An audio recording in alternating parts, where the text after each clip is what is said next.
I think what separates me, as an artist and as a creator in general, is the fact that I have this fearlessness of speaking about things that make people feel uncomfortable. I mean, I'm not gonna say I've always been like this. I always been outspoken. I never was afraid to speak. I have very strong leadership skills. Being outspoken has never been an issue. I think for me, what has been an issue for so long is the fact that I kept myself in the shell. I kept myself in the box with a lot of things in my life, especially when it comes to things that have caused me to be this person that I don't want to be, like a low vibrational person. And it's different things that make somebody low vibrational, but for me, it was the fact that I was always angry. I was very insecure in my relationships. I just had a hard time trusting, you know what I'm saying? And, a lot of that comes from not being able to trust the people who birthed me. So just not being able to, have that stable, like not having a stable household, with both my parents, it kind of, you see it in how I act. That's why it's like dropping Happier Than Ever. I ended the song, like I had no, like me ending the song that way wasn't planned.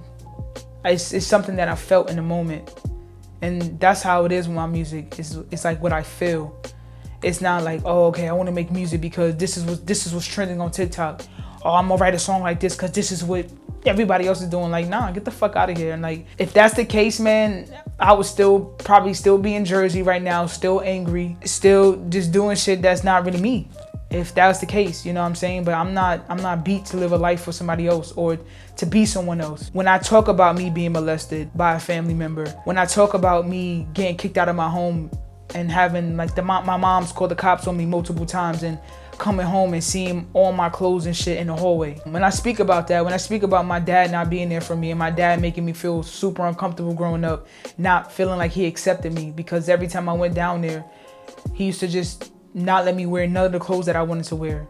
As you guys can tell, like I'm not a feminine person. My masculine energy is very strong compared to my feminine energy, and there's nothing wrong with that. Me being in love with someone like Indigo, she's teaching me how to have a balance between the both. Like we all have masculine and feminine energy. It's just that my masculine energy outweighs my feminine, and that's why I feel like fuck what science says. That's why I feel like I have a beard on my face, why I carry myself the way I do. On top of everything that I'm saying to you guys, I just want to like shine a light on this. And I know this is super uncomfortable for some people to talk about because for years we have been taught to just be quiet. And I came across this tweet a few days ago, and they were talking about R. Kelly and shit, and it hit me because it's a fucked up thing.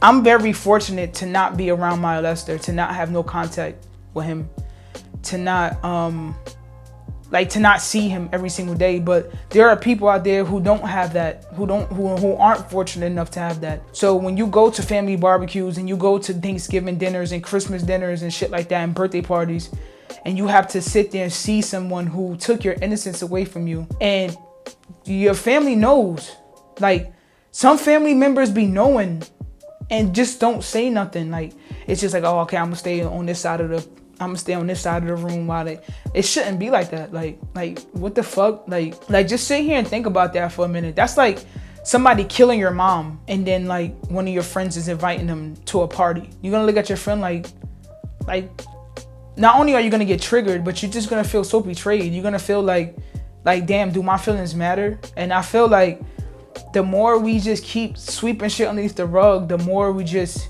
continue to have this narrative of it's okay to get molested. And it's not okay. It's not okay for a child to be exposed to sexual activity at a very young age. Like when I have kids, I'm not letting my kids watch shit that I used to watch growing up. And me being an adult, going back to watch it, it's certain things that they say and it's just like, yo, this is a PG movie. Why y'all making like sexual jokes? But just listen to certain remarks that they say in children movies and shows. Like it's very, Hollywood is disgusting.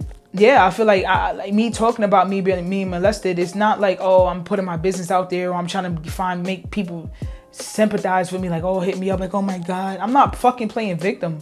I'm just saying that it happened to me and that it scarred me for a very long time in my life to the point where I didn't trust nobody at all. I always had my guard up. Always. Like, you will never catch me with my guard down. And that's why a lot of women that I've dated in the past got such a fucked up version of me, Because I'm telling you right now, any girl that I've ever said I loved you to, I didn't really love you because I didn't love myself. I didn't know how. So that's why it's important for me to just live in my truth. And me sharing my truth through my music and through my art is just showing you that it's okay for you to do the same. I hear it a bunch of times, like, you know, you never know, like a song you write today may save somebody's life later on in life. I trust in that. That's why I write the music that I write. And it's crazy because I had 2 individuals who are way older than me, like I'm talking about way older than me, hit me up and tell me that my song Easter Sunday helped them come out and tell their family member that they were molested. Mind you, these are grown as adults. You know what I'm saying? Got kids who are my age type shit.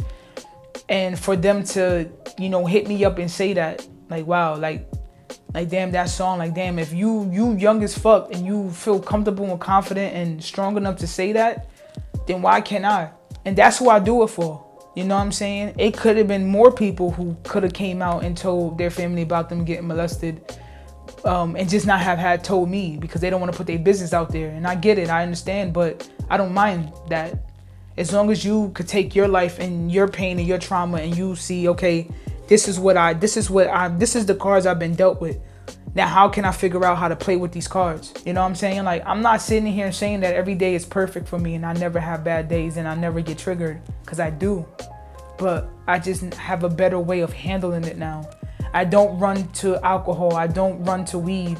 I don't run to women. I don't run to hitting up my guys like, yo, what's good? What's up? What we doing? Like, I don't do that. The other day I felt triggered and I felt my anxiety, you know, kicking in, and I'm just like, I went downstairs and I told my lady, and she was about to play the game. I'm like, babe, like, I don't feel right. I'm feeling anxious. So that's the first thing I do is I acknowledge the feeling. So I told her, like, this is how I'm feeling. I put everything out on the table. And then after that, we did some breathing exercises to help me breathe through it. And then after we started to do the breathing exercises and the feelings started to go away, that's when I started to fill myself up with, like, the feelings that I'm feeling are no longer a part of me. Even though they have came to the surface, this is not the person that I'm becoming, and this is not the person that I choose to become. A lot of these anxiety, insecurities, and not feeling like I could trust people, and not let people in, all that came from the traumatic experience I had since I was a child. And I acknowledge that, but I'm not letting it be the driver on this journey no more. I can't. I've suffered enough. You know, for anybody who has experienced what I've went through as far as like being molested, it's okay. You know what I'm saying? It's okay. It's okay if you don't want to go to family dinners and be around family, you know, just because there's some people who told their family and then their family thought they was lying, like their parents or they uncles thought they was lying, and that's fucked up. You know what I'm saying? Because what do you think that does to a person? You know? So yeah, I'm speaking about it because I feel like it was on my heart, and I feel like I'm just going with the flow of life. This is not scripted. This is just something that just came over me. And I went for a nice long walk, and I'm like, you know what? I'm gonna put a video out, and I'm just gonna openly have the discussion. And anybody feel free, you know, you don't have to put your business out underneath the comments of any of my social media platforms. But if you wanna hit me up in the DM and kind of ask me some questions of how I dealt with it, or what did I say and how did I expose the hidden pain that I was holding on to, feel free to hit me up. Like, I'm here. So yeah, like I just want to make this video for you guys and just let you know that whatever you may be holding on to, even if you didn't get molested, you know, this is not just a video just based off that, but if you're still holding on to pain that somebody did to you, whether it was a family member or a friend, and you're not ready to confront them, it's okay to keep your distance. It's okay to set your boundaries. You have to do what works for you, and you can't care about how everybody else is gonna feel, because at the end of the day, when you lay down at night, it's just you and your thoughts. You feel me? And if you don't make your mind a peaceful place to live, then you're gonna be in hell. You know what I'm saying? So I trust this video helped you, or you know, if it doesn't help you, send it to a friend or a family member. And you never know who this may help. Much love and peace, and I thank you for tuning in and listening to my music and just supporting me. And just keep growing with me. And I trust that, you know, if you listen to my music, it could really change your life.